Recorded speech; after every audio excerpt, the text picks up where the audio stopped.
And we're live. All right. I am so excited to talk about this book, but also so intimidated to have to lead the conversation of this book because it is a doozy. Yeah. But very, very excited. So, yes, for those who are joining now or watching back later, this is our live show discussing A Sitting in St. James by Rita Williams-Garcia. And hooey, I finished it yesterday, and it's a lot. Yeah. But it's good, but it's a lot. Yeah. Which is pretty much like what you told me when you picked this book. You were like, it's heavy, but really well done. So yeah.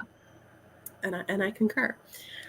So right off the bat, before we kind of jump into conversation, this is a book that is very much centered around plantation life. So content warnings for the book itself, and most of these honestly will probably come up in discussion somewhere.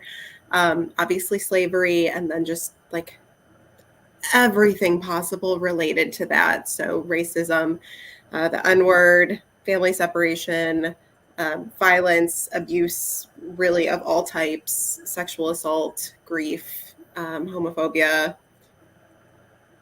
Yeah. A lot. It's heavy. Yeah. So yes. I don't know if I specifically added loss of child is another big one, which kind of fits into some of those others, but yeah. Yes, as a subcategory of grief that definitely comes up on multiple occasions for multiple characters. So yeah, loss of child as well.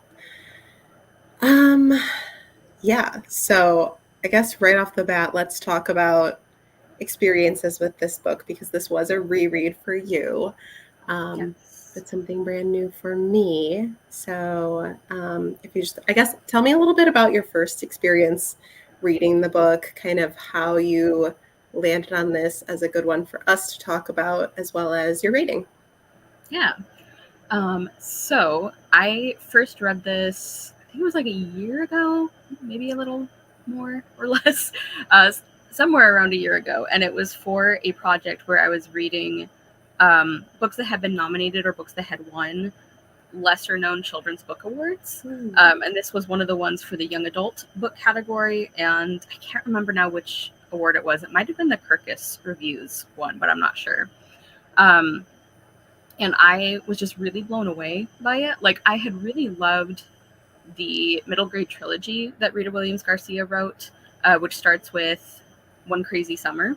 So I'd read that before, so I knew I really loved her writing and her work, but I hadn't really remembered that she had another novel coming out. And so when I started reading this, I was like, oh yeah, like I remember why I love her storytelling. And actually, it's interesting. One of the reasons that I specifically wanted to pick this for us to discuss is, as you said, Julia, there's like so much to talk about. Like, there's so many like themes and like layers to the characters. Like, I think it's going to be a really good one to just like break down in this way. But also, one of the reasons I specifically wanted to do this one is because even me, as somebody who reads a ton of kid lit, even I am sometimes surprised by what books are in that age category, because like it gets pretty heavy and pretty specific with some of the really horrifying and violent things that are experienced by these characters. And it's not in a way, like I think you said in your Goodreads review, Julia, like it doesn't feel gratuitous or like exploitative, but it does feel very honest. And I feel like Rita Williams-Garcia, one of the things that I have loved about her as an author is that she respects her readers. Like, she takes her young readers seriously. And I think that really comes through in this book. And I feel like this book is a good reminder to me that like I can still be surprised by what young people can handle. Yeah, so that was a big reason that I wanted to pick this one. And I gave it 5 stars both times. I just think like the craftsmanship of the story is fantastic. And I was also extra impressed by how a fairly lengthy novel that is pretty character driven was still like a page turner. Like I Mm. didn't want to put it down because I was so wrapped up in these characters and in what was going to happen to them. And even as somebody who prefers character driven stories, I think it's still exciting when it's a book that is so focused on like people rather than things happening, and it's like, oh, I want to know what's going to happen next. Like I don't always think of that as an experience that I can have with very like slow build kind of character books. Yeah, absolutely. I totally agree with, even though there is a lot of content in the book that's really hard to stomach, I kept finding myself like very eager to dive back into the story and be like, oh, how's this character going to react to that thing that happened yesterday when I was reading, or, just kind of the repercussions of things. But it's, yeah, it is for a longer book, it really is quite compelling.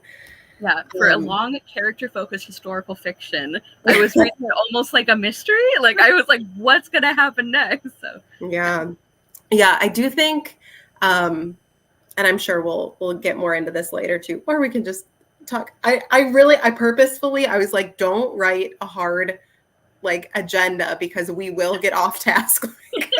I will be. But yeah, there's something especially about towards the end when the portrait itself comes into play that it really builds this sense of like suspense and kind of foreboding, even where you're like, what is going down with this whole event? So yeah, it's very well done. I gave this book a very strong 4.5 stars, which is a 4.6 in Julia World. And my big, quote unquote, big complaint was just, I didn't like the timing of some of the story beats in that, like, at some times it was like a reveal, which I thought was good and I liked it. I'm trying to think of an example of one. I'm whatever. But then other times it felt like I was just missing information. And then like halfway through the book, she'd be like, this is why the gold is buried. And I'm like, you could have told me that the first time, Rita, but thank you. So it's like some of those little things that I know I'm a weird person about pacing anyways. And there are often things about the order in which story points are revealed that I care about that many readers don't. So, but yeah, I thought the character work was so strong.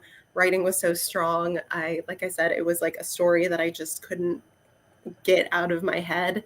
So yes, a very excellent book. And I'm glad you picked it because this wasn't even on my radar. So like, I never would have even known about this book without you. So thank you. I do actually really want to talk about something that you unknowingly brought up in your first answer, where you were talking about how difficult this subject matter is for a YA audience, and that you can still be surprised and be like, yeah, these are things that readers of that demographic can handle, and in some cases, obviously not to this degree and specificity because this is a historical book, but like certain things could be real life to readers, and so a lot of the 1-star reviews of this book specifically all say, this is my rating as a YA book. If this was an adult book, I would have rated it, blah, blah, blah, blah, blah. So they all were people who enjoyed the book or thought it was a well-crafted novel, but said, oh, as a YA book, I have to rate it low. And I think there's a lot to unpack with that alone. But yeah, I guess kind of share your thoughts, because I'm sure you're already, the wheels are turning. Yes, absolutely. That does not surprise me. It frustrates me, but it doesn't surprise me. And I think one of the things that specifically annoys me about, because I've seen reviews like that for other books. I did not look at 1-star reviews for this book because frankly, I was like, I don't care about your wrong opinion. But I'm glad you looked them up so we could discuss them. so like I have seen this criticism before, and one of the things that annoys me, I don't know if I'd say the most, but it definitely up there about this, is that a lot of adult readers will say that they want young adult books to do things more seriously, or to be more, it's not like they want them to be more like violent or graphic, but the way that they talk about, like, oh, I wanted more from it, you know, I think if this were a book for adults, it could have gone more in depth and blah blah blah. And the thing that annoys me about that is, like, no, you don't want that, because when you get it, you don't like it. Mhm. You know, obviously reading is subjective, and I'm sure there are non-irritating reasons that people didn't enjoy this book, but yeah, that's just something that has consistently frustrated me ever since I started paying attention to the way that we talk about books for younger readers, like as adult readers, I mean, who Mhm. read those books. um it annoys me because, like, I do think that a target demographic can affect how successful you think a book is. Like, there have been a handful of books over the years that I have reviewed but kind of qualified in that, like, I don't know that this was targeted as well as it should have been, or I was like, I don't think this was handled in a way that felt like it matched who the intended audience was. So I Mhm. have had that criticism of books, but it's been pretty few and far between. And I think this is one of the cases where it's a problem with our perspective as adults reading these books. You know, it's not, yeah, I think it's a book that would be great as a crossover title, like for adults maybe who don't think that they can enjoy YA, they think they're too Yeah. old for it. I think this would be a great recommendation for them to try.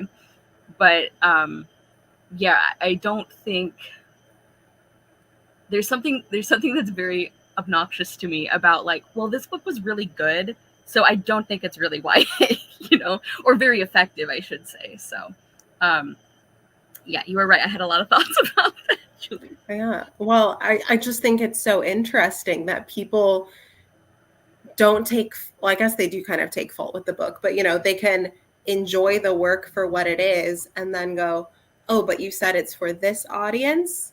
It's not a good book anymore. Like, that's very odd to me.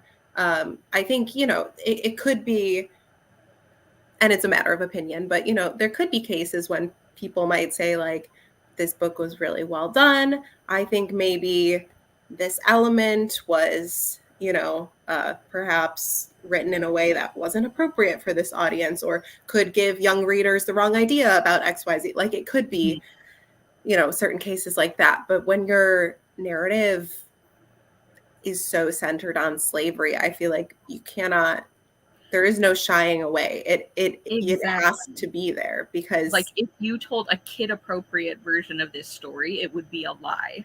yeah, yeah, Yeah. that's very well said. Yep. Um, and in fact, I borrowed this quote from Goodreads, and I think it is from the author herself. But to witness a brutal period in its benign and overt cruelty, to better understand its legacy of privilege and racism.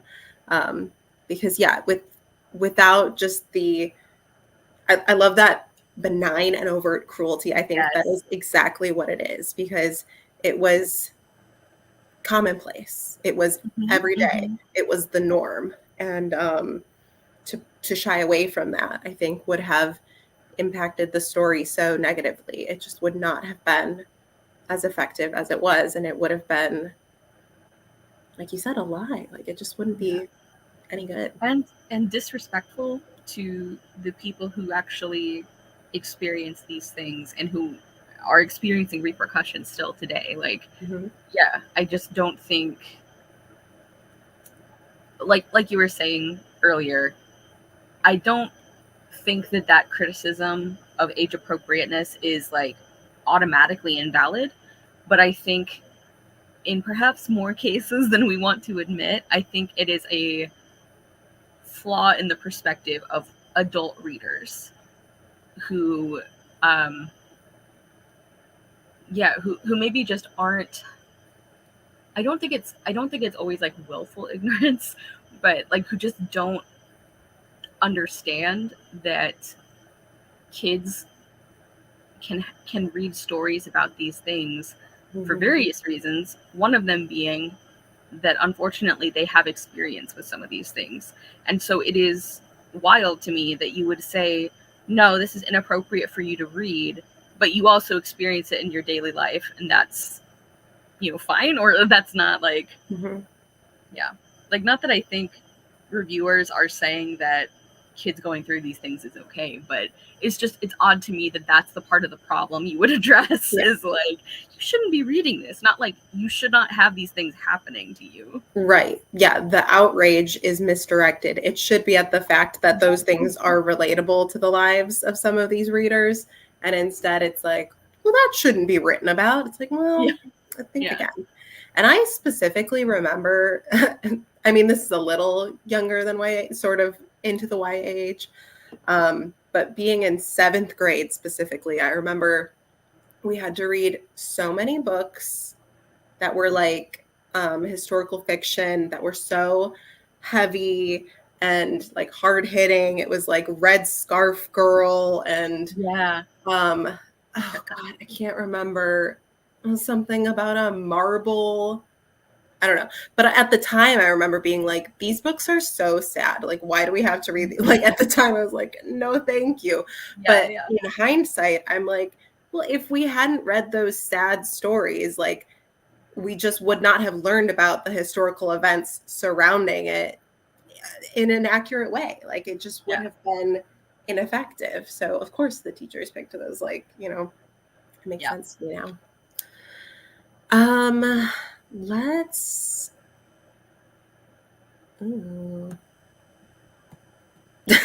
I don't know which direction I want to go. There's so much. Let's talk a little bit about the cast of characters as a whole. I think this book is so interesting in terms of representation because, like, obviously we have race things going on, but then also, you know, characters who are gay. We have Jane, who like so reads as autistic, but they just wouldn't have had the language for that. Just so many interesting things. So yeah,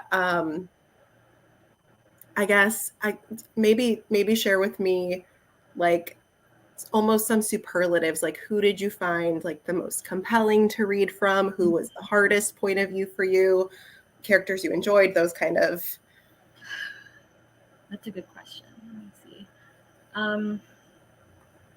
Well, so like general thoughts on the characterization.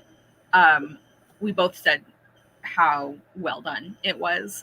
And a couple of things that stood out to me about like the representation that you mentioned is this book really highlights something that is still true today, which is that being oppressed in one way does not mean that you have empathy for what other people suffer. Empathy or sympathy. And so I guess my first superlative would be like it seems, I keep thinking of the like we were rooting for you meme, and I'm trying to think of like a more serious way to say it, but like the you could have done better superlative for me would be Byron. Yeah. Because he went through horrible things, but I still hate him because of like, the way that he is. And it's like, it is so, I think, intentional on the part of the author that we see these scenes between him and Rosalie, his half-sister.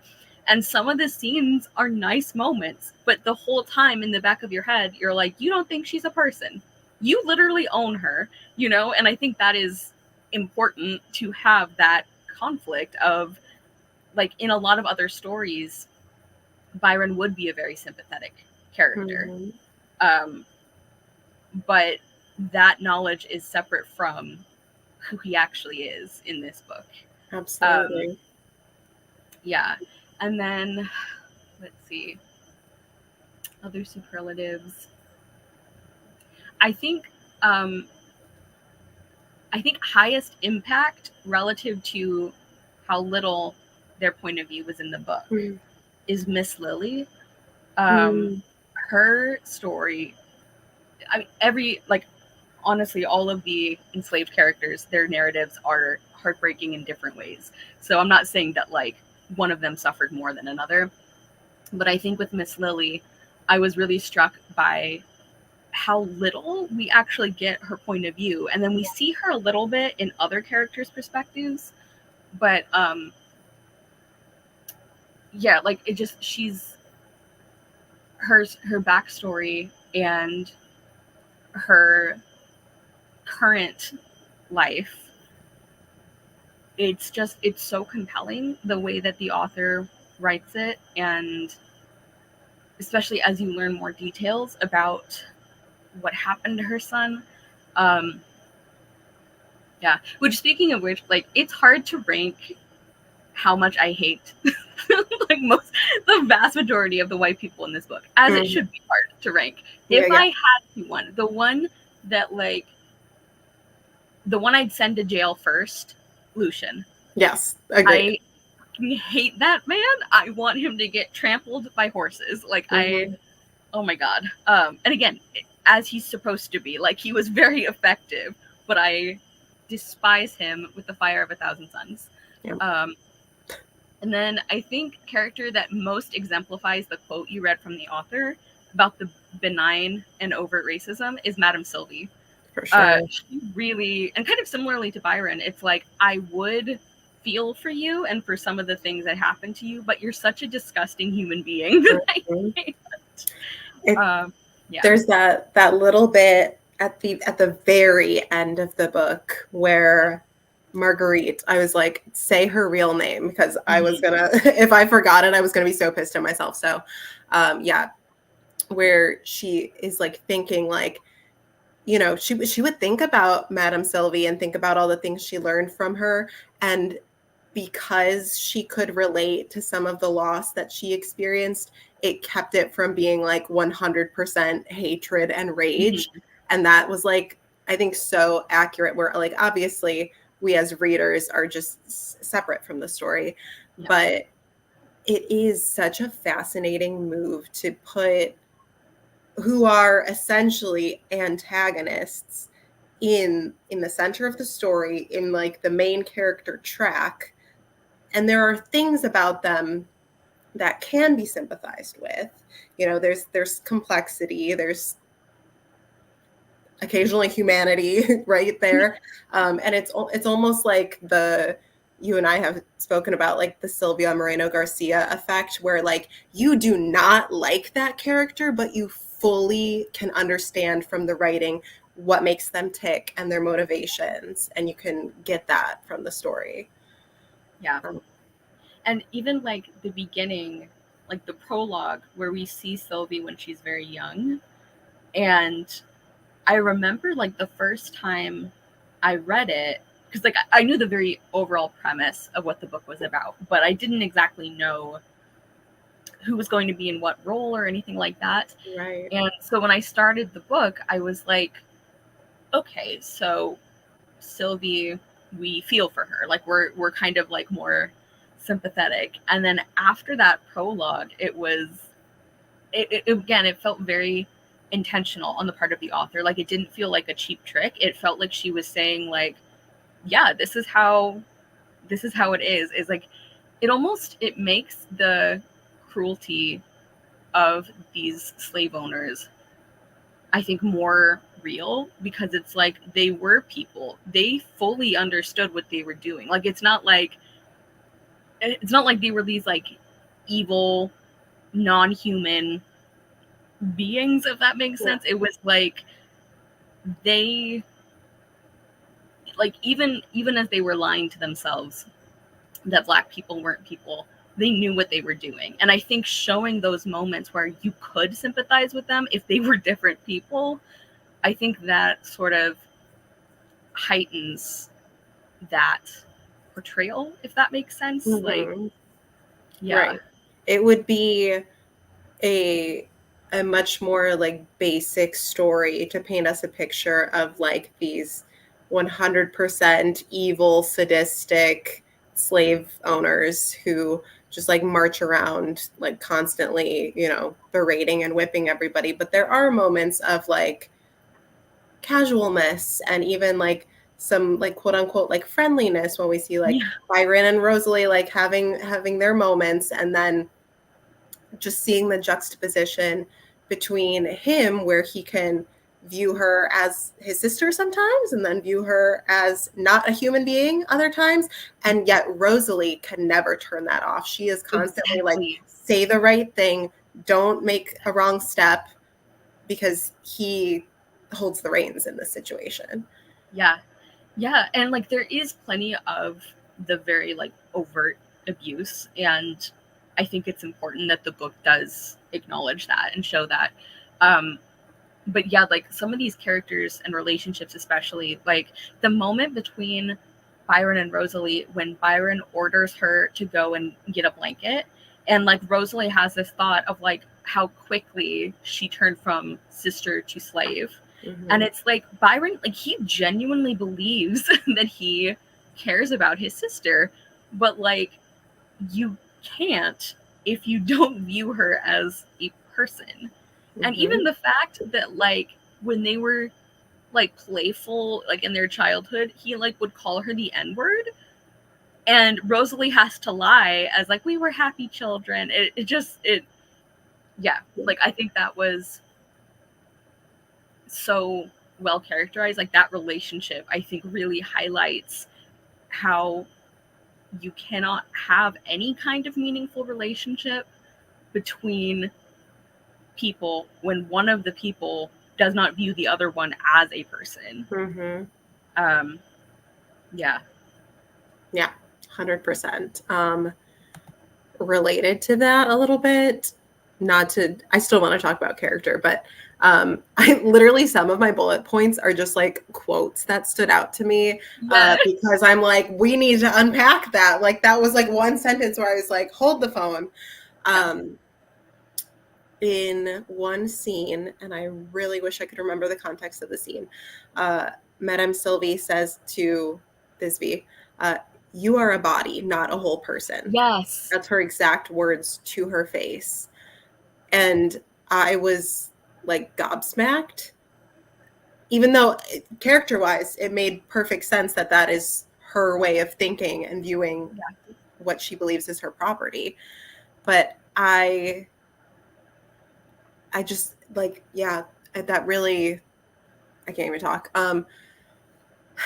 Just the whole issue of humanity and seeing Black people and slaves as lesser than really comes down to that. It's like, this is not a whole person in their Yeah. eyes. This is a body that will labor and toil and follow my bidding. And why would it do anything else? Like that is absolutely, yeah, it's a lot. Yeah, that was one of the quotes I marked as well, and it was one that like we use the word gobsmacked. I think that's a really good description for it, because like you kind of have to just like sit and like experience what that line is saying, because that really is like that sums up most of the American slave system is Mhm. you are a body, you are not a person. And I think the context was Sylvie was getting ready to punish Marguerite slash Thisbe for something.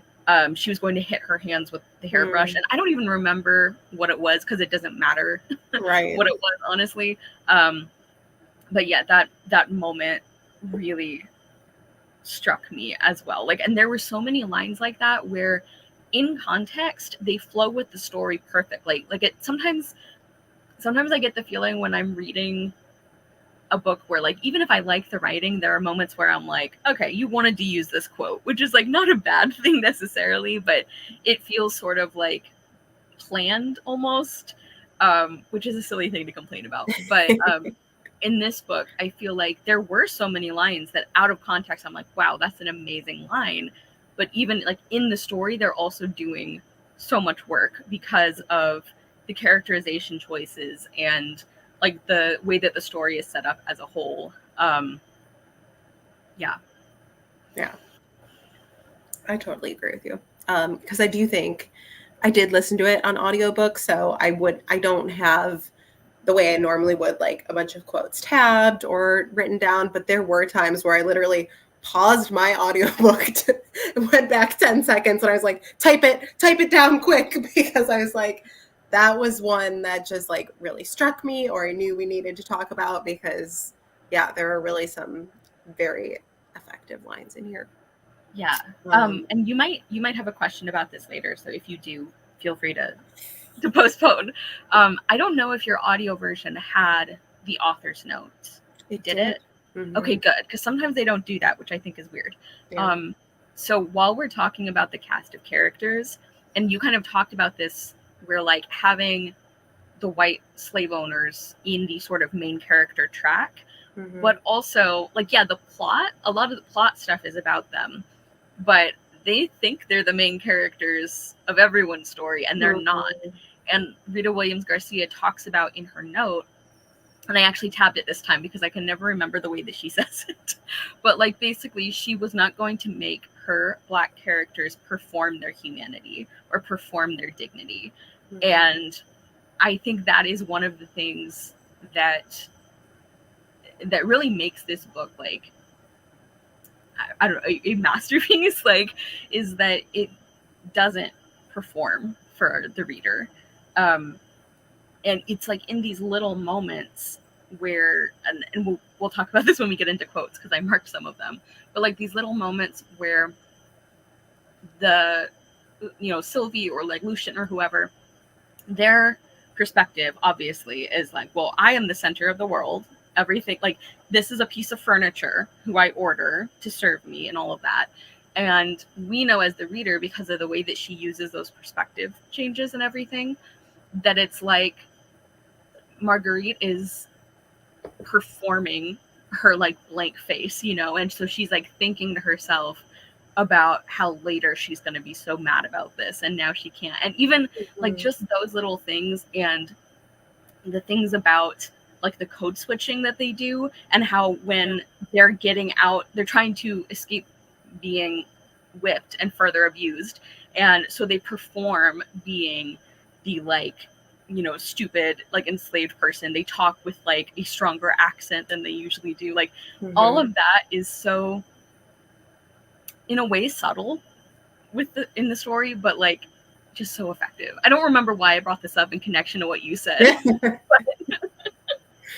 Yeah, no, that's so true though. Like the number of times she'll explicitly in the narrative say like, she said it in French, they said it in Creole, they spoke like this, because it's like there's such strategic use of like, I need to make myself seem more like a lady, or I need to make myself seem more like dumb or ignorant, or I need to appear a certain way, and the language was such a big part of that. Yeah. I don't remember why you brought that up either, but I love that you did. It was a great point.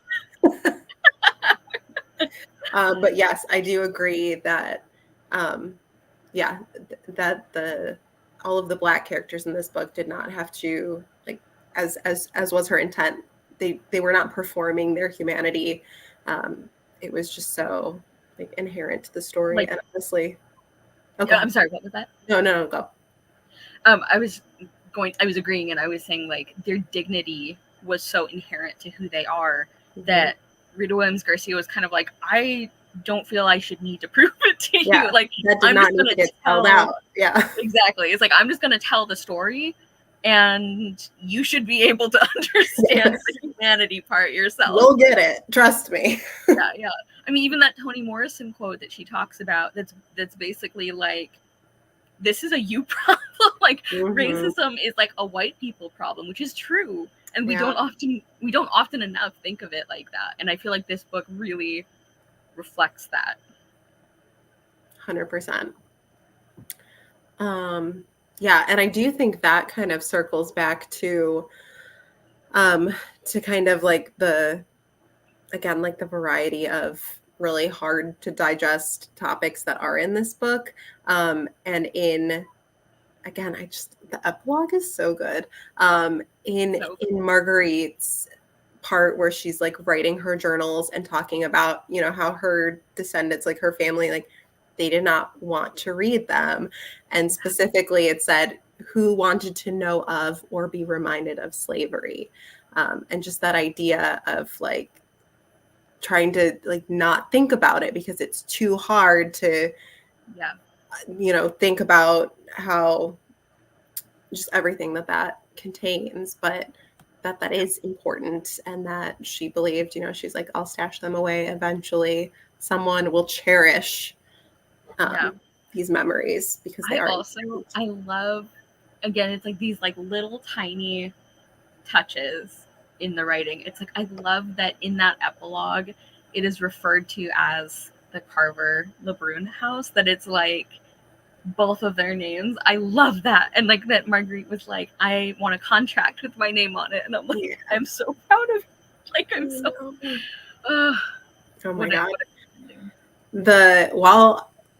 Honestly, I just do want to talk about characters for a while because there are so many characters.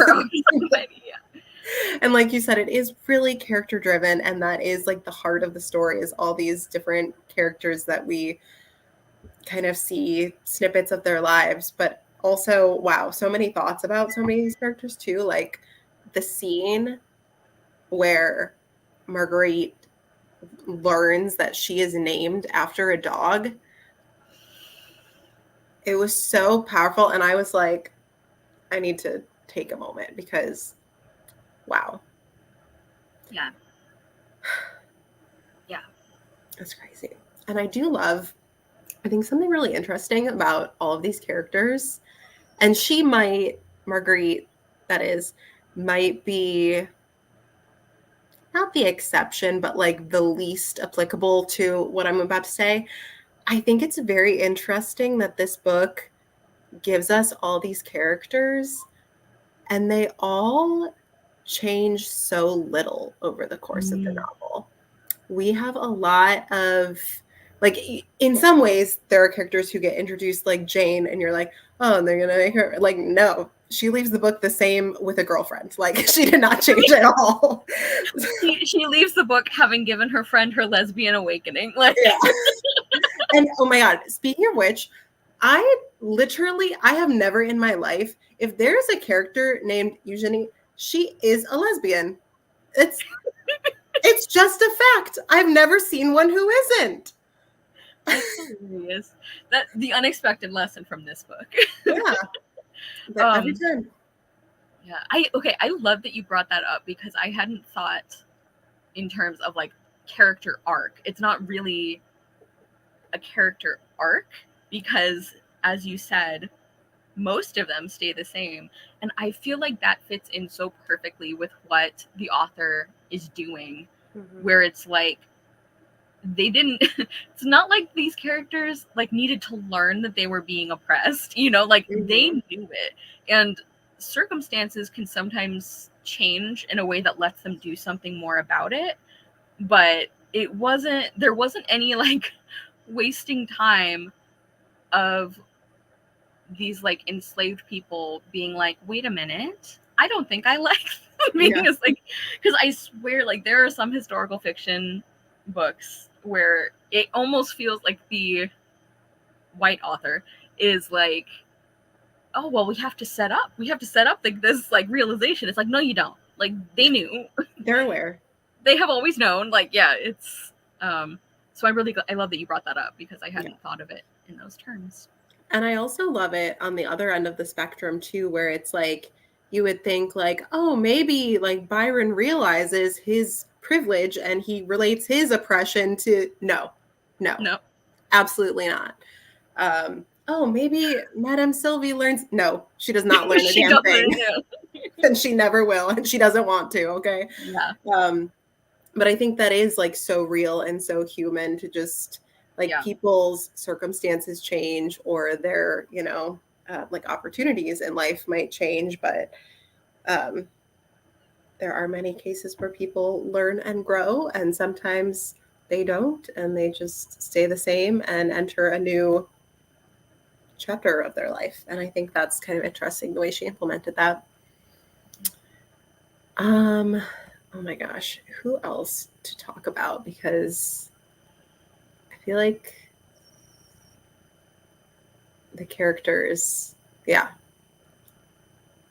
just the whole cast of characters. I'm like, wow, she really did that. Pierce, I never think to talk about Pierce on his own, but he is such an interesting character to me too. Yeah. Yeah, again, someone who's like very flawed and can be sympathetic and can be antagonistic and annoying and like yeah, just a lot of complexity throughout. And the duel situation at the end really took me by surprise. Yeah.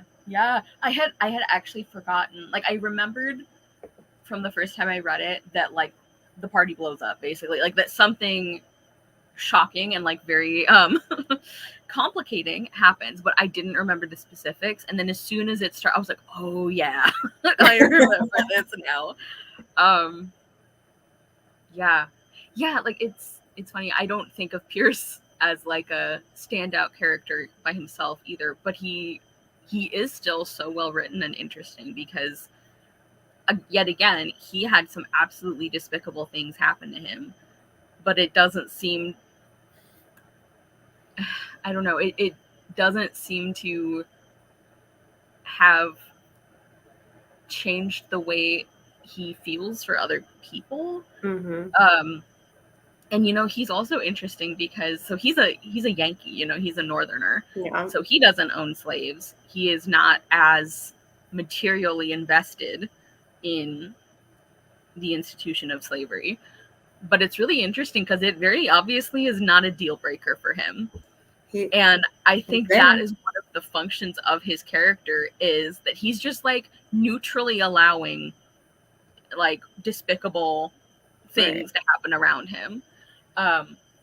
Which again, I think, is a very specific kind of racism that it's important to talk about, is the like, well, I didn't do it. It's like, no, but you're standing there. Yeah. You're like complicit, even if you're not the one doing it. Yeah. You're like visiting your friends. Yeah. I mean, yeah. It's such a like watered down comparison. But it's like, I think the way everyone feels about Taylor Swift being so openly friends with Brittany Mahomes, we're like, don't do that. Like, hey, like, stop, because this person has very different ideals to what you claim you have, and yet it seems like you don't care. Like that kind of a thing. Yeah. Yeah. I wanted to talk about someone and now I can't remember what I wanted to say.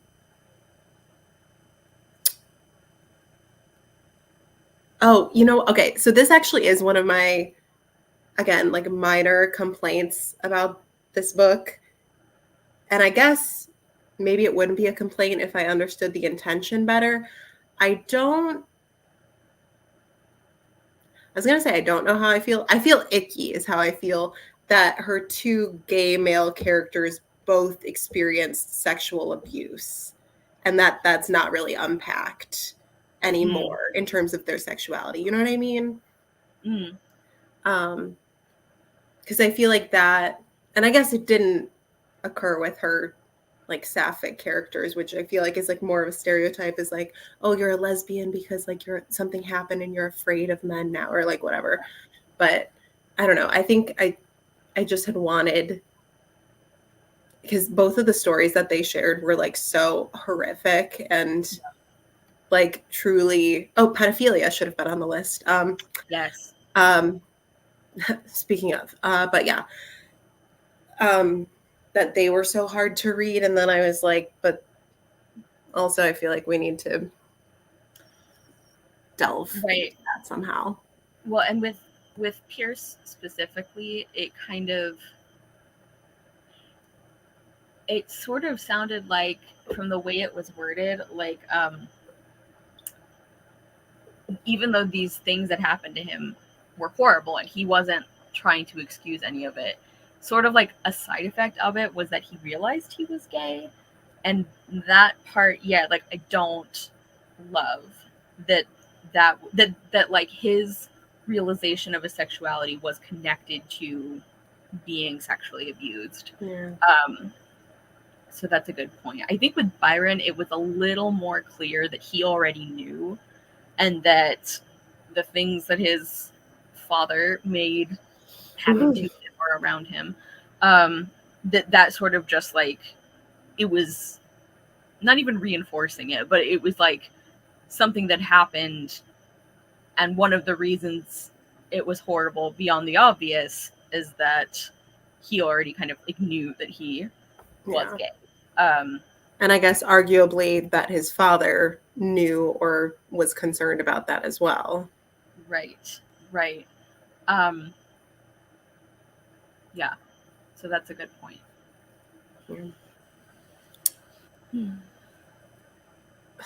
So many interesting parental relationships in this book too. And okay, wait, also, I cannot keep any train of thought on track. I am jumping everywhere.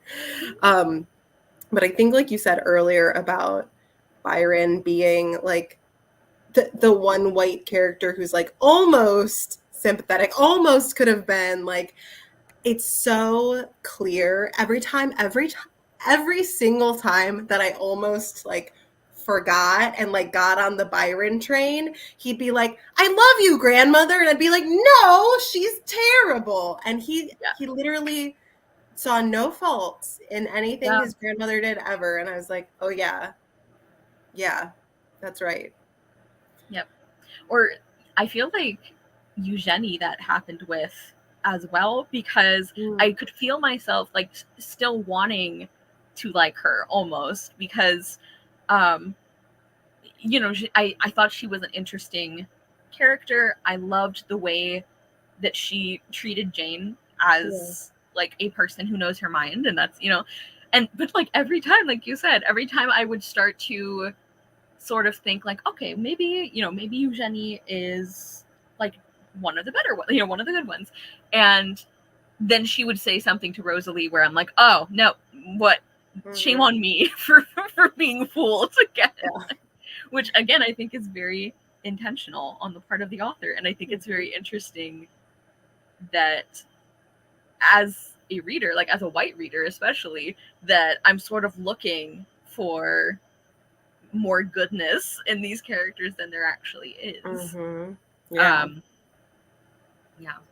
Right. I think the only, I mean, I don't know, I can't remember a time that like Jane said anything to any like slave in particular, but she's so much her own special brand of person anyways, that it's like she almost like, I don't want to say doesn't count in that regard, but it's like you would expect her to be like saying something out of pocket anyways. So it's like who even knows what to expect from Jane. I could read a whole book about Jane. She was very fascinating. I love her very not complicated, but just like her very like specific relationship she has with her father or had, and just like how that colors everything. It was very, very Rose of Versailles. I told you about, right? Lady Oscar. Yeah. He's very Lady Oscar coded. So yeah, she's so interesting. And again, I do think the potential like autism rep there. I mean, I say potential just because I wasn't in the author's note that I recall, but I'm like, what else were you intending there? Right. No, I also definitely felt like she read as neurodivergent and probably specifically autistic. I obviously can't speak to like authenticity or confirmation on that, but she very much read that way. Yeah, like the very like literal interpretation of language was so interesting to read every time, where, you know, Madame Sylvie would be like, you can't do this, understand? And she'd be like, no, I don't understand why I can't do that. And she'd be like, okay, but you can promise me you won't do it again, whether or not you understand why. And then she'd be like, that I can do. Yeah. Or like near the end when Pierce is like, oh, all you're missing is a sword. And she's like, I have a sword. And she BRB. Sylvia's like, look what you did. Yeah, Like, thanks for nothing. yeah. Yeah, very fascinating stuff. Again, I'm like, what direction to go? Okay, let's back up a little bit in terms of kind of when we were talking about Pierce, actually, and being a Yankee and whatnot. There was a scene in which Madame Sylvie uh, uh, refers to a familiar enemy, new. That's the quote. Newness is the enemy. And so I guess, yeah, I just wanted to talk and kind of pick your brain about like the idea of the traditions and sort of the idea of legacy and what they thought they were upholding, Yeah. and how newness sort of opposed that at this time in the story. And how what? Just how newness kind of opposes that. Yeah. Yeah. So I think the two major examples for Sylvie, and so for extension, I guess the book is like her fleeing France at the time of the revolution. And so she looks back on these like glory days when she was like, you know, so close to the queen, and she was best friends with, I think, one of the princesses, and like all of this. So she has these like rose colored glasses of like, you know, the good old days when we could just execute peasants when we wanted to. So there's that piece of it. But then there's also the like the tradition of the slaveholding South. And I feel like that connection is, for the most part, left implicit rather than explicit, which I think is actually very effective and powerful, because we see, and she also talks about that in the author's note, so like, you know, that helps connect it as well. But like we see how this valorizing of the past just for being the past is not great. Well, and obviously in the case of the South, it is not just for the past. It's like about slavery. Like very much the Southern way of life that they were wanting to defend specifically included slavery. And I think that this is one of the things that, like, even though this book is a historical fiction, it resonates so much today, because we're talking about things like having statues of Confederate monuments, you know, like Confederate war heroes. And it's like, even at schools that have a high percentage of Black students, you know, and like, I've seen people talk about like how unpleasant is such a weak word for it, but like how unpleasant it is to like walk by every day to get your education, knowing that this person that the school says is like important enough to have a statue would have much less like they wouldn't have obviously wanted them at the school in the first place, but also they would have like bought and sold them, you know, like that kind of thing. So I think that sort of like obsessive focus on the past is something that still is very relevant today. Also, I personally have a theory that because the US is such a young country, we feel like we have to overdo it on the nostalgia thing. Yeah, and I think it's very telling that Sylvie, when she's so resistant to going back to France, and it's not because like she kind of talks about it as like, oh, it'd be dangerous. Like, I think she's telling herself that's the reason. Yeah. But she's not actually, to me, she doesn't seem to actually be concerned with like the violence, which I think would be a more understandable reason to not be excited about the new world, you know, like the new thing going on there. Because like obviously the French Revolution was very bloody. Like it happened for good reasons, but it also led to, you know, a lot of other people being killed. So like that would make more sense.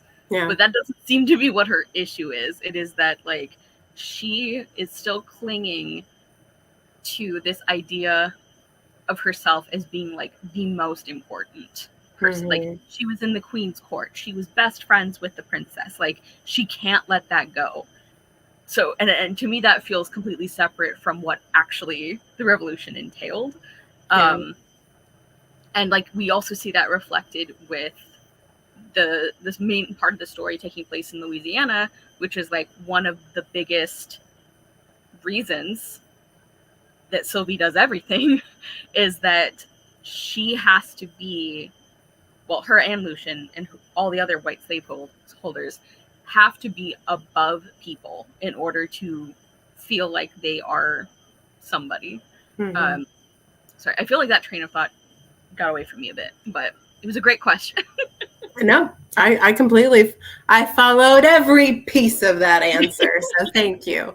Great. Yeah, I do totally, like I said, I agree with everything you said there. I think there's this, even today, this notion of like the good old days, right? And it's like, okay, what part of the good old days was good? Like, please illuminate. Because, is it like, oh, there wasn't, sex on TV, or like, like what is, like, was it that you were superior to minorities? Is it that you were, like getting special treatment and privilege? Because I'm sure that was good old days to you.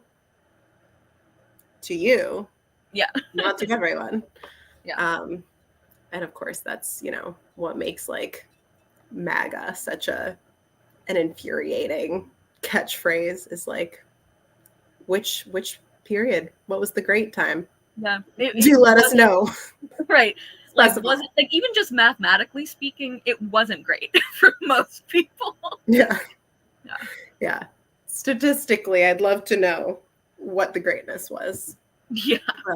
It's not our, education levels. It's not our financial status. It's not. I would love to know. Yeah. It's like when I feel like I still see this argument some places, but it's like when you're learning about slavery and the Civil War in schools, and they're like, yeah, slavery was like, but it wasn't like the main thing. Like, it was about states' rights, and it's like, okay, states' rights to have slaves, like that. Like, why are you trying to like confuse the issue here? Mm-hmm. Yeah, like as far as I know, I don't think there's been any like scholarly development where it's like, actually, you're right. Like, slavery was just a footnote. It's like, no, that was like the reason. Well, right. Like, truly, what else would those states have issue with?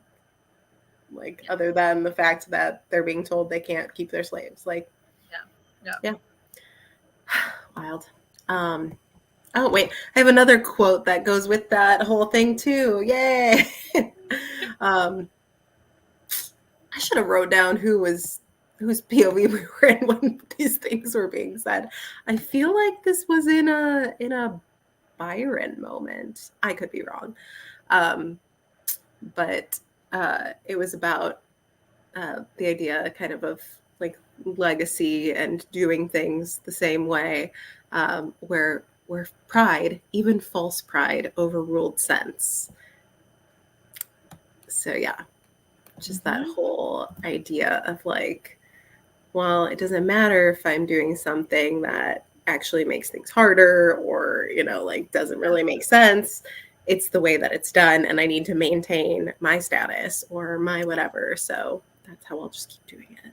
Which is like really exemplified by the duel at the end, where Byron is like, oh man, this is gonna like absolutely destroy me, but I gotta. And it's like, no, you don't. Like, and I like that LeBrun was like, nobody does this anymore.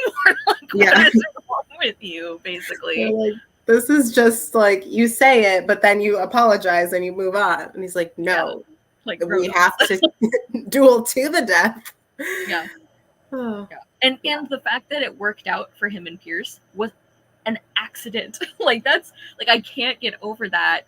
And it's like, yeah, Pierce was upset with him, but he eventually forgave. I'm like, he forgave him for being like, I really don't want to shoot you, my best friend and the love of my life, but family pride, I gotta. Like, sorry, it's just how we do things here. Oh, Yeah, bonkers.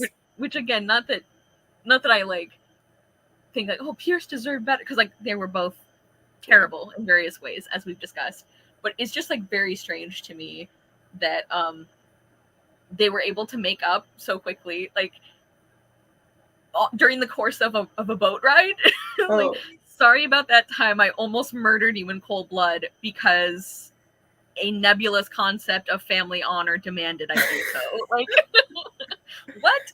Yeah, I was like kind of not shocked, but when he was like, I hope he didn't get too far. I'm just going to go after him. I was like, you're just going to go find Pierce and think everything's going to be okay immediately? Like, very bold of you. Yeah. Wow. Yeah, and also, so it is so interesting to me that, like, around that part, the sort of one of the last big scenes we get with Lucian is that moment where he sort of like he's weirdly okay with Byron being like, actually no, I am still gay. You did not change that. I'm going after my boyfriend. Okay, bye.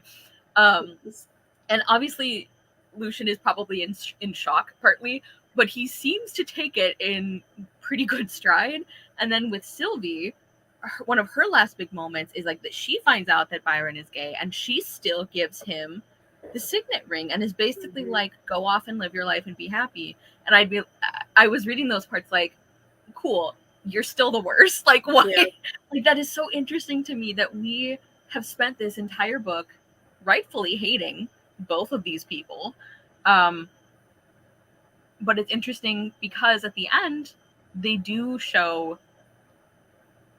love in a situation that you would think people in this time period wouldn't. Mm-hmm. And I think that is probably, well, like my thoughts on maybe why the author did that, because again, she's very intentional with like when she times things and, you know, character interactions and all of that.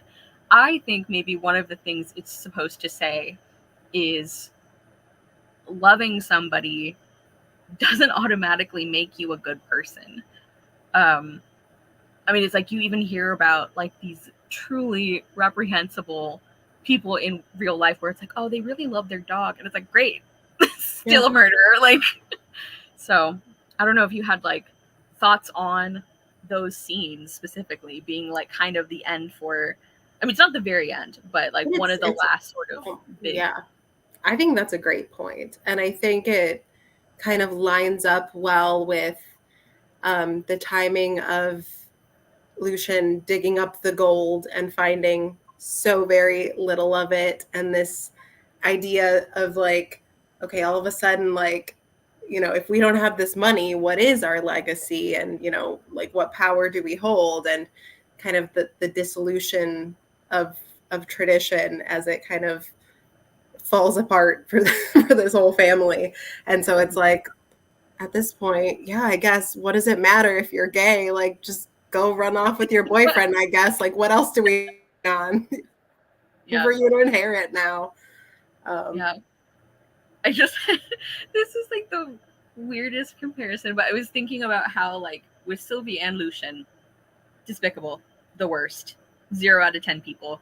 And so when they were like fighting or like against each other, I was like, it was like Alien versus Predator, where it's like, I want you to bring each other down. Like, I want you to take each other out. Like King Kong versus Godzilla. I'm like, have at it. I don't care. I'm no stake in this game. Right. That's such a good point. It's like any outcome works. Every single jab, I'm like, yeah, get him. Yeah, get her. Yeah, they're the worst. Ugh, terrible people. I would like to talk to you a little bit more, but I also have to use the restroom. So let's take a brief intermission. Very brief intermission, everyone. I knew this was going to be a long discussion because, like, there's just so much to cover. So there is. Yeah. Okay. Okay. BRB. Or just, you know, fill the space. Talk about something. I believe in you.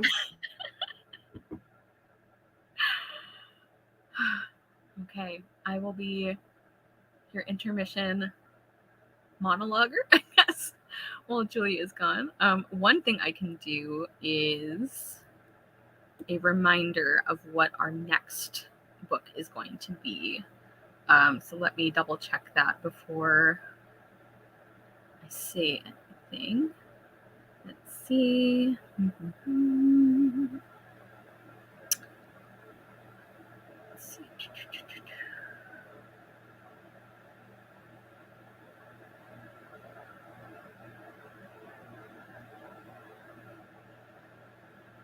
Okay, so our September book, I know we're like partway through September, but it also is timed perfectly with Latin American Heritage Month. So we're going to be reading Blanca y Roja by Anna Marie McLemore, which is a magical realism story that incorporates, like, it's a Snow White and Rose Red retelling, but it also incorporates elements of Swan Lake.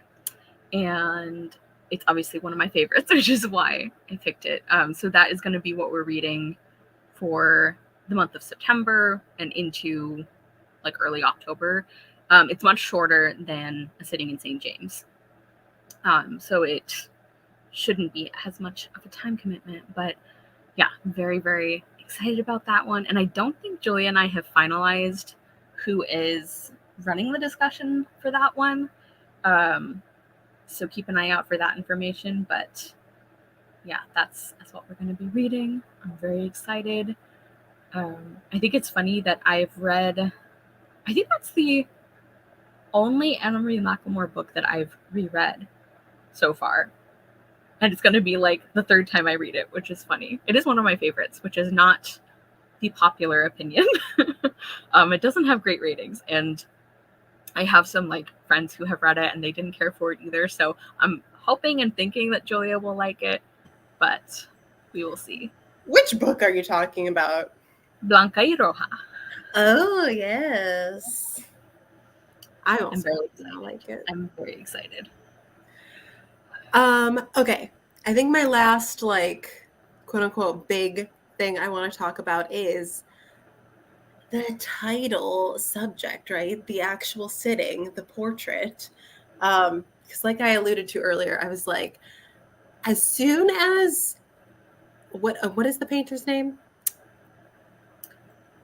The what? The painter's Painter. name? Oh, Claude Lebrun. Yes, Lebrun. As soon as he arrives, you get this sense of tension immediately, which is delightful. Because anything that riles up Madame Sylvie, I'm like, carry on, do your thing. But yeah, then even in the process of painting him, starting to wheedle Marguerite away, and the actual portrait and like the sort of suspense of the reveal of it itself, it is all so well done. Yes. So I guess I don't really have a specific question, but I just wanted to like talk about that and ask you your feelings on the portrait itself. Yeah. So I also love that we get that reveal right at the end when Marguerite is like, you know, it is a likeness. It looks like her, but there's something about it that isn't. And he's like, oh, I used Rosalie for some of the features. And I was like, oh my God. I was like, that is so good, because this whole book, Madame Sylvie has been so angry, so like just refusing to hear that there is any family resemblance. Like, how dare you imply that that Rosalie looks like the Gilbert family at all. And so for her great triumph, which is her portrait, to be partly based on, like, oh my God, it was so good. It was so satisfying, that moment. Yeah, I think everything, I definitely agree that once the portrait actually started happening, that like that really ramped up like the tension and like everything coming to a head with like the party and like the planned engagement and blah blah blah. And so I found that part really engaging. And I really love like the scenes between Claude and Marguerite are great, you know, like they're really well written. But I really like that Marguerite challenges him on, she's like, you know, you can leave at the end of this. And at this point, she doesn't think that she can. So she's like, this is not a big decision for you, but this is my life that we are talking about. So you need to like stop basically not flattering her exactly, but kind of. She's like, you need to stop like acting as if this isn't going to have repercussions for me and not for you. And I was like, yes, tell him. And I also love that throughout their interactions, well, for one thing, that it didn't actually cross into romantic territory, because I think that would have been really uncomfy and inappropriate. So I love that he didn't do that he knew better. But I also really like that even though, yes, his working with her and talking to her sort of like draws her out a little bit, it's very clear that like Marguerite has always been this person. She's always been curious and intelligent and like lively and all of this. And I think that goes back yet again to Rita Williams-Garcia is not going to waste time proving that they're human. And I think that everything that happens with Marguerite and Lebrun really just hammers that home even more in a way that I really, really like, because I think that was handled really well. I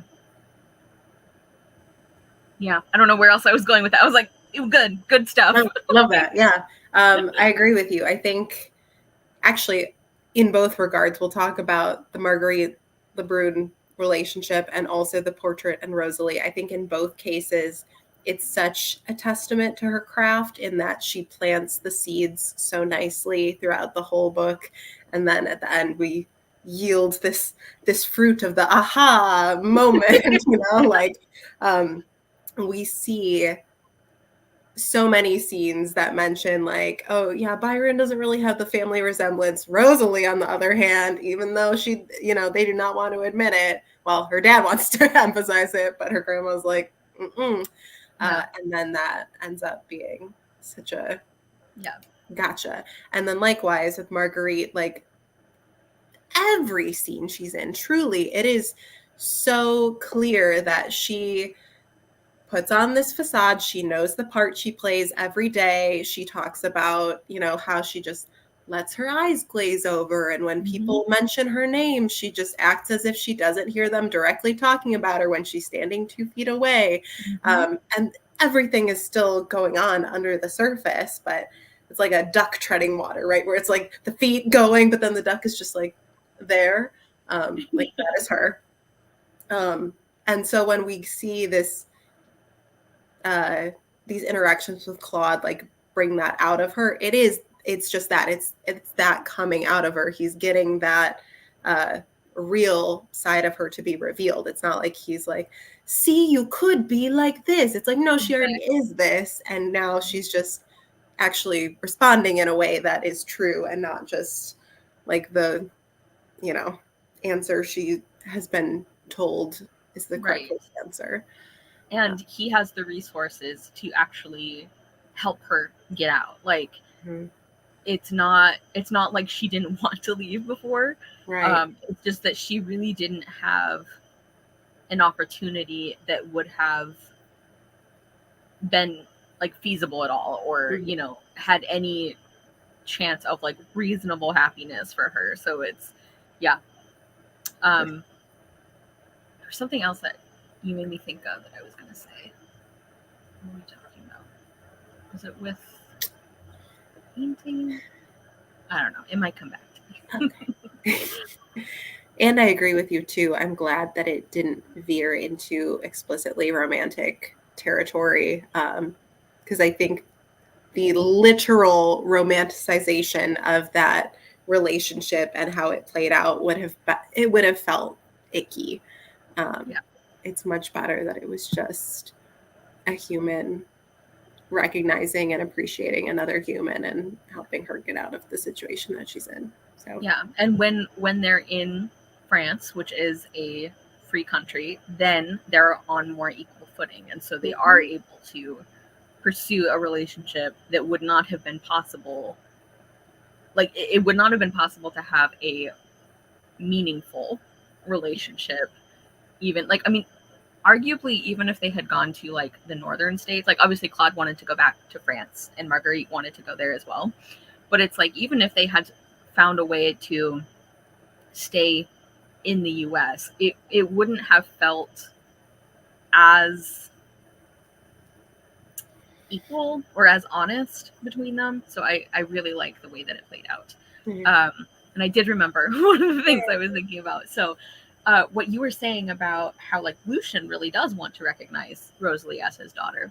And one of the things that I think is so interesting, and again, just set up so well, is the difference between Lucian wanting to kind of go along with like, everybody knows this is just how plantation life is, which it shouldn't be.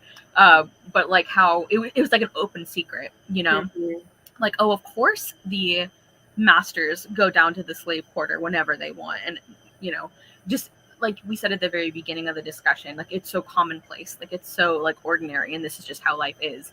So the dichotomy of that versus Madame Sylvie's position, which is like, no mixing ever. We pretend it doesn't happen. And it's like they are both horribly abusive and racist in different ways. And I think that is really interesting, that it's like having Rosalie recognized either officially or semi-officially as like a part of the Guilbert family, it would not have like actually given her any power. Like she would have had, you know, slightly more opportunities perhaps, but she would always have been their property. Like the fact that like her own father never mentioned freeing her, you know, like even when he's in the middle of trying to get her paired up with Laurent, and she says like, well, he's a free man, like is he going to want to marry somebody who's enslaved? And I think kind of hoping that he would say, well, I'll free you then. And he never does, never considers it. Like it just yeah, I just think that was really well handled. That yeah, Lucian's position still racist. Sylvie's position still abusive. Like there's no like set of circumstances that are like a better way to be enslaved. And I think that's one of the big things that I think this book really shows, is like, because we're following several of the point of view characters we're following are, you know, house servants, or like Marguerite is like Sylvie's personal maid. So it's like, you know, they're not breaking their back in the cane fields, but they are enslaved. Like there is no getting around the fact that they are viewed as property. They are treated as property. They are bred like animals. Like that was one of the parts that I found viscerally most disgusting, is when like Lucian and that other guy are talking about breeding them.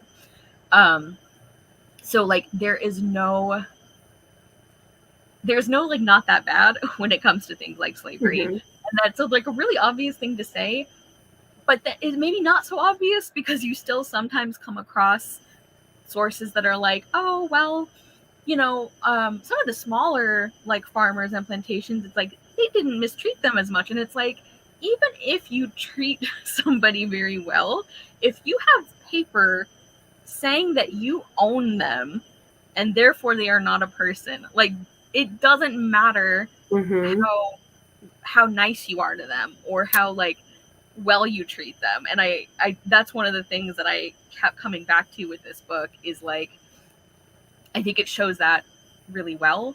And even in the ways that Marguerite and Marie and Louise and Rosalie, they're sort of like pitted against each other a little bit by this system.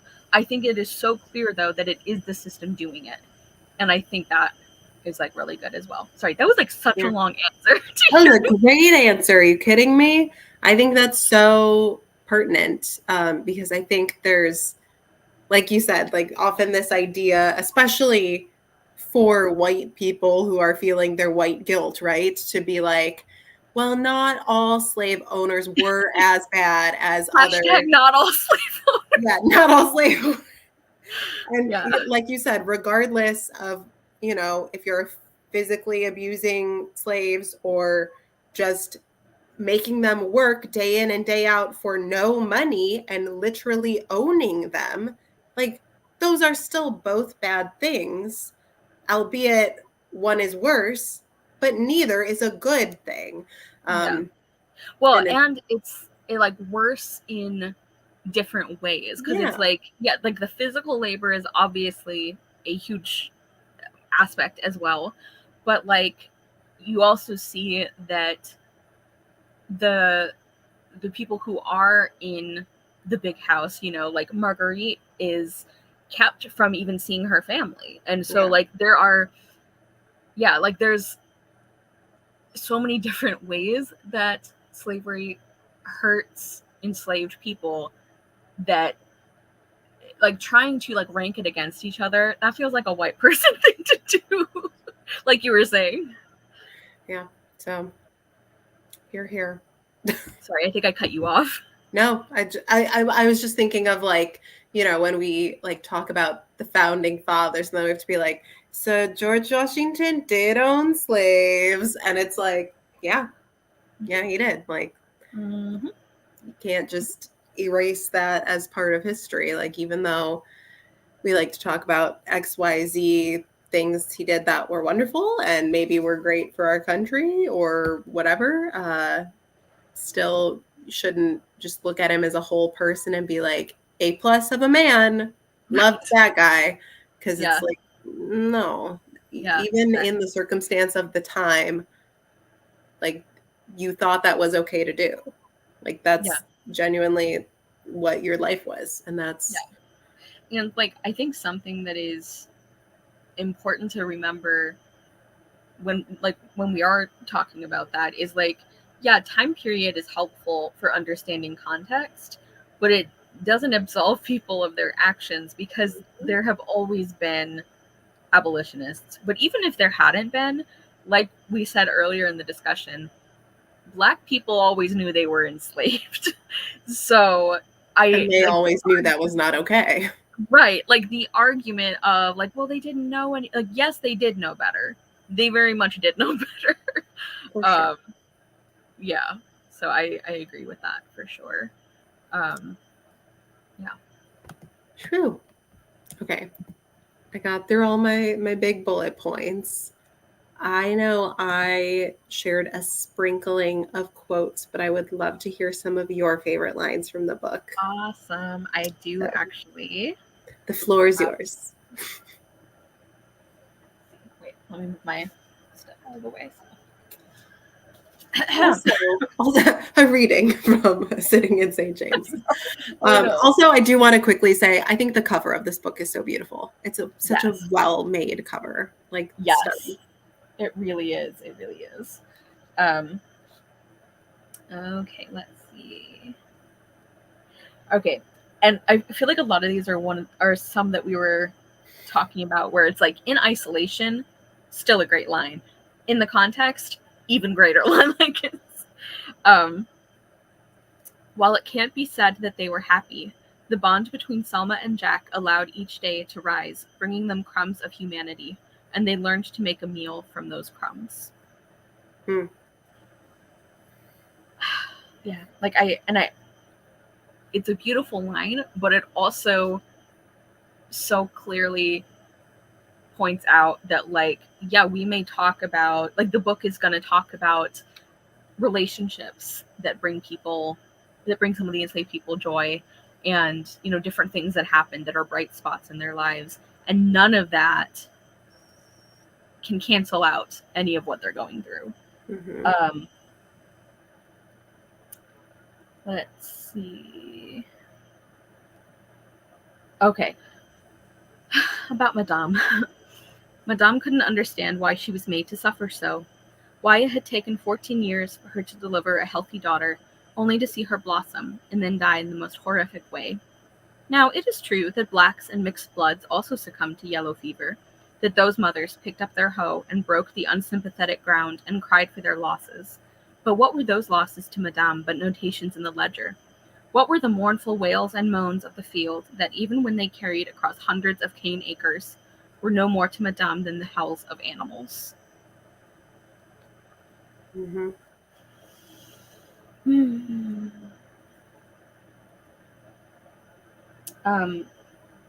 I think that Rosalie's relationship with her parents was very interesting, or like with her mother and then with her stepfather, Mm-hmm. and how it's like with stepfather we again see how like Black people in this book, in this period, are pitted against each other by white people and by slavery. And how it is not okay what Rosalie's stepfather, like the way that she treats her. And it's like, it's not her fault. Like, her existence is not her fault, and her mother is the one who suffered horribly. Mm-hmm. And so it is infuriating to see her stepfather act like this is their fault. This is the two of the women's faults. But also, though, I think the book shows, like, you can, it's like you were saying earlier, you understand why he is this way. It's not okay, and it's, infuriating, but you understand why their relationship is the way that it is. Yeah. Anyway, so the reason I bring that up is because this quote is about Rosalie and her mother. It had been 6 years since she had been inside the one-room cabin and sat on the crocheted rug before the hearth, where her mother combed and braided her hair. There, before the warming fire, her mother's patient fingers combed through her knots, to show her what love she could, without John raising too much of a fuss. That was what she remembered, scraps of love in small secretive amounts, and then yanked away when the giant of a man appeared. As a girl, she could only feel the pain of it, the puzzling nature of her mother's love. As a 17-year-old woman, she saw what she couldn't see as a little girl. It's especially like heart-wrenching as well to think that that's so much in parallel to the relationship she has with her father too, where it's, you get, oh, this attention, what feels like love, and then quickly you're remembering, your own status and where you fall in the pecking order. Yeah. And like every time she would talk to Lucian, and he would kind of like tease her about like, oh, so formal. It's like, yeah, because you could kill her. Mm-hmm. Like it wild. And even how like multiple characters I think do this, but like especially Lucian with Rosalie, he's like, oh, you can't act that stupid when you're around like Laurent, we have to impress him. It's like, that is a survival mechanism that you have forced her to learn.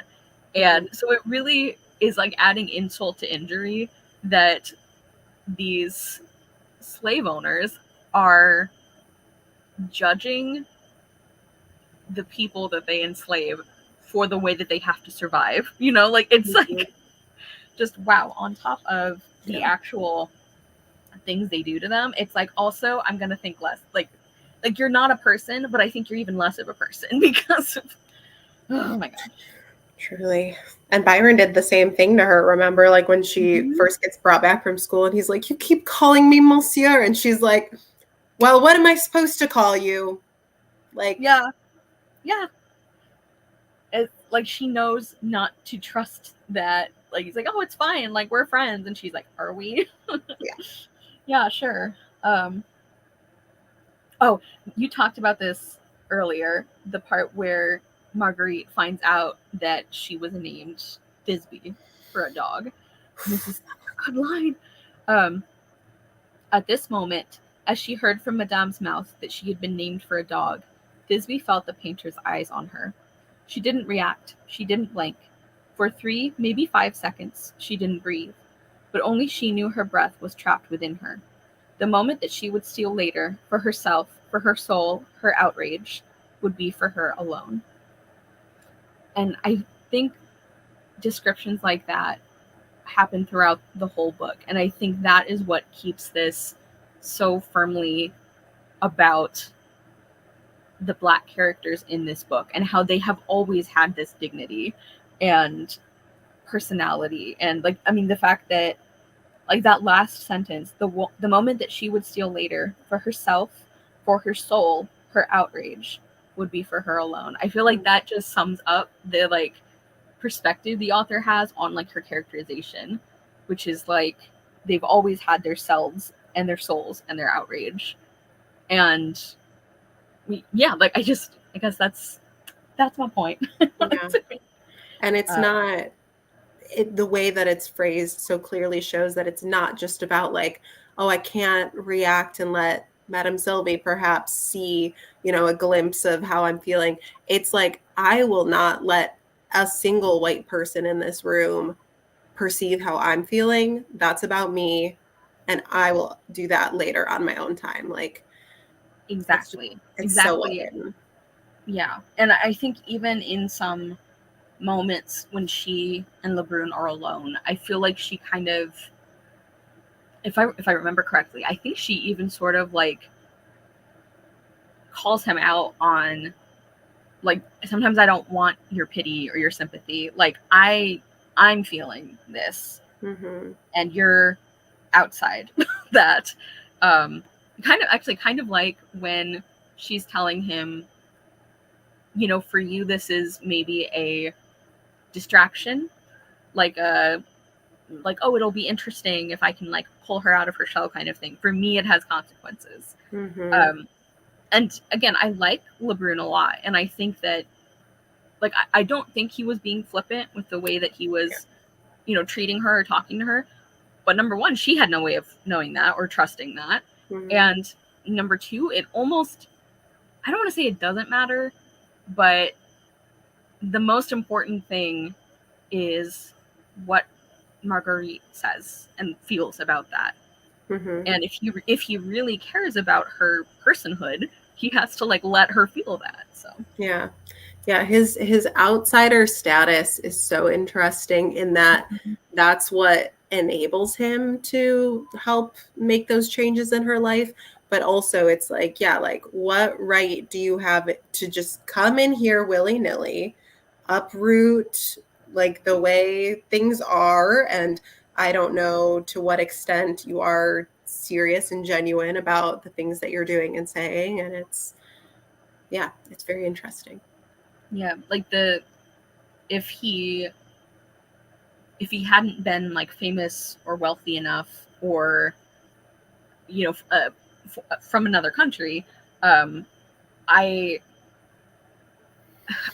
don't think, like, basically I think I would have agreed with Marguerite that it's like, stop, like you think you're helping me, but you're gonna make it worse when you leave. Right. And like the fact that he didn't just leave without her is the reason that those interactions were more positive. So yeah, absolutely. And then I think the last one I'm gonna share, we didn't really talk about Rosalie specifically as a character, but I really liked, I found her very interesting, and I just like in herself, like her character and her like personality and everything, I really liked. And then I also think that in the context of the whole novel, it is really interesting seeing how her and Marguerite and Marie and Louise and Miss Lily, like they all have to do different but similar things to survive, and how Rosalie's refuge is in like being a lady but not too much of a lady, that kind of thing. So this is at the end when she's saying goodbye to Laurent after the possible engagement is broken off. Good Laurent, Rosalie said. My house is there. She pointed in the direction of the quarter. Perhaps it's best, Laurent. Bonne chance, my dream. Yes, she did a cruel thing. She left him with Spira Spera, 2 words from Victor Hugo, her well wishes, and a life with her at his side that he would miss and ponder for days, if not years. I don't know. It's like, I don't think that was cruel. I think like, because like I thought the possibility of her and Laurent was interesting, but I don't blame her at all for like, well, I'm gonna leave him missing what he could have had, because if he wanted to, he could have spoken up. Like, he could have stood up to his father, I think. And the fact that he didn't is like, yeah, you just get to pine for who you could have had your whole life. Think about it. Yeah. I think it's fair, Rosalie. I don't think it's cruel, but Well, I mean, once we hit the point where he was like, I'm going to be so real with you. I need to marry a white woman so that our babies are white. I was like, well, okay. Thanks, Laurent. Bye. Like, Yeah. I just.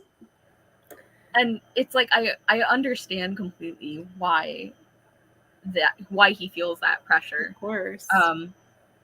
But it makes it a lot harder to be sympathetic when he sees what could have been this real connection with Rosalie, and he's like, oh, I guess it's just like that sometimes. I was like, no, it doesn't have to be. Yeah. Like yeah, obviously the circumstances of him and his father, I'm not trying to like act like they have more power than they do, because even though he is a free man, of course he's still dealing with racism and all of these things that go along with that. So I'm not saying that like, oh, he had so much power, he could do something about it. But I do think he certainly had more power than Rosalie. And if he did truly want to pursue something with her, I think that he could have, because he clearly wanted to. And I think that just from what we saw of him and his father's relationship, I think it could have worked out, and we won't know because he didn't. I loved you right after the part you're talking about where Laurent is like, yeah, I have to marry like a white woman, and Rosalie's like, oh yeah, I understand, and she like takes pride and pleasure in like not being upset at him. And I was like, I love that for you, that she's like, I am going to like destroy him with my dignity and poise. And I'm like, love that. And the fact that as her and Lucien are leaving, she tells Lucien what he said, and Lucien's like really mad, and he's like, no, we have to go back and tell him. And she's like, he's gonna come visit us. And like the next day, like, oh, I love it. And then she's like, I'll just drop a little Victor Hugo on him. And no, I know. She's like, oh, do you read Victor Hugo? And it's yeah. I love it. Yeah. I think Rosalie's the other character who I 100% could read a book just about her. I'd be like, yeah. Yes. Like, honestly, her, Marguerite, as you said, Jane, / Eugenie, although, again, I need to fight the urge to think Eugenie is better than she is. Mm-hmm. Yeah, there's a lot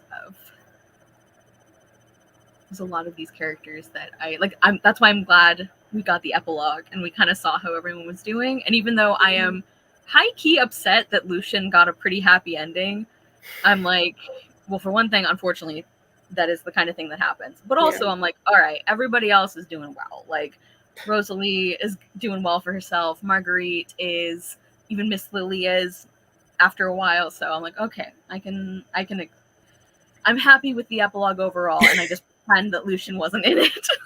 I know. I'm like, I guess that's realistic. Yeah.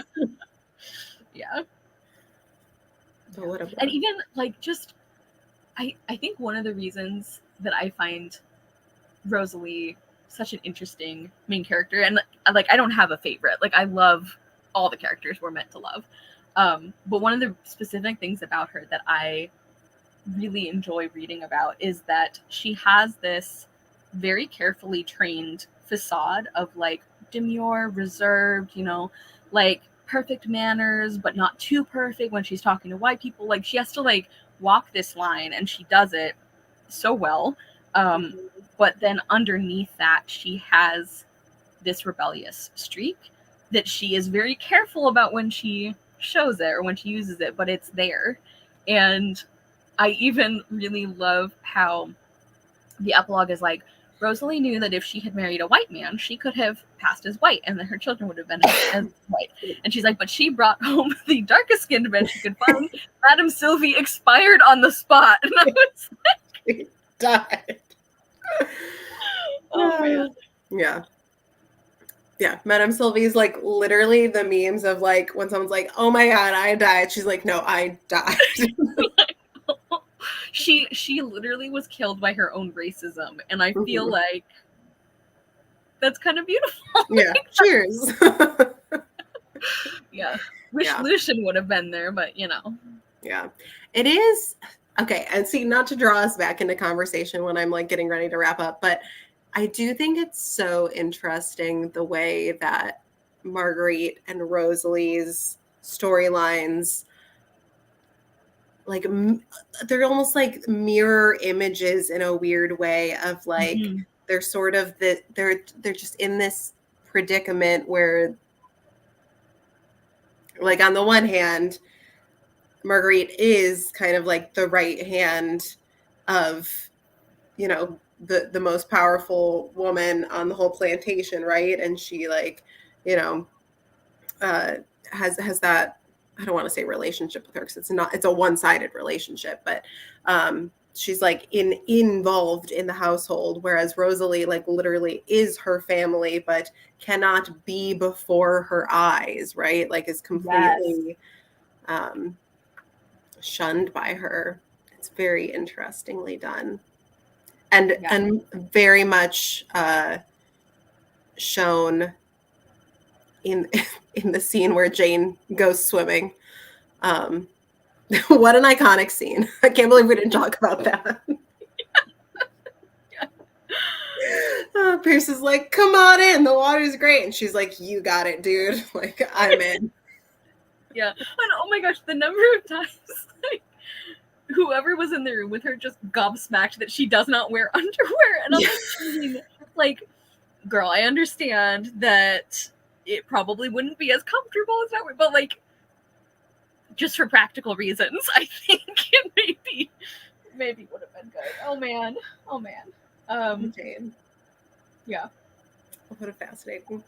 Fascinating. As you're wrapping us up, I have one lesson. I thought I was done with quotes, but this is from her author's note, which I think is excellent. And so this is one of the books, like I always read the author's note, unless it's like, I don't know, I guess a book that I really hated and I'm not interested in what the author has to say and it's like super long or something. Yeah. But in general, I always read the author's note. But this is the kind of book I would especially recommend it. It's like, even if you don't usually read them, I think this one is really valuable and interesting. I feel like historical fiction, the author's note always is like a little treasure at the end. Yeah, it's like really, I think, important to read it. So this is when she's talking about Toni Morrison's interview. When asked about racism, Morrison posed the question to white people: what are you without racism? She broke it down and concluded, white people have a very, very serious problem, and they should start thinking about what they can do about it. Take me out of it. Yes, I thought, take Thisbe out of it, and Hannah, Lily, Jessie, Marie, Louise, Marcel, Georgie, the Carvers, Rosalie, Laurent, John, Camille, Jack, Selma, Henry, and the grandson Henry never saw. Take the free and enslaved black people out of it.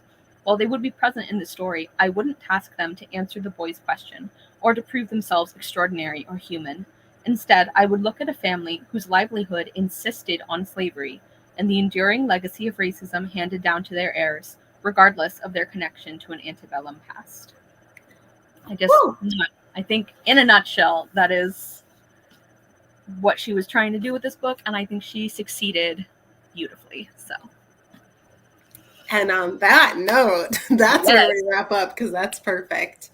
Kara, thank you again for always the conversation, but also just for bringing this book onto my radar and making sure that I've read it, because wow, that story, it was an experience. And I truly think it's the way I felt finishing reading it is exactly how I felt reading very similarly, like a sort of challenged, not sort of, the other one definitely is. I just don't know how much this one gets challenged. YA book, Out of Darkness, where I'm like, it is so hard to read, but such a good read and such an important story to exist and to have for readers. So including young readers. Exactly. Yeah. And the intended demographic. Amazing. Yeah. And I think that she had such a hard job to do with balancing not glossing over the atrocities and not like sugarcoating, not like dumbing it down or anything, while also like not making the story just feel like, I mean, tragedy porn feels kind of like disrespectful to say because obviously these are real things that have happened to people, but like without making it a story that was overshadowed by how graphic and how horrible things were. You know, like I think that balance is incredibly difficult to do, maybe particularly for historical fiction. And so I think that she did a really wonderful job. So thank you, Julia, for leading the discussion. And I'm so glad that you got a lot out of the book. Mm-hmm. Absolutely. And is Blanca y Roja next for us? Is that why you were mentioning it? Ooh. It is. And that's one where it's like, it would be equally amazing and exciting for either of us to lead the discussion for that one. So I don't know which of us is going to. We can discuss that, but yeah. Okay. Well, on that note, goodbye. Thank you everyone for watching. Yes, and we'll see you hopefully in about a month to discuss our next read. Yeah.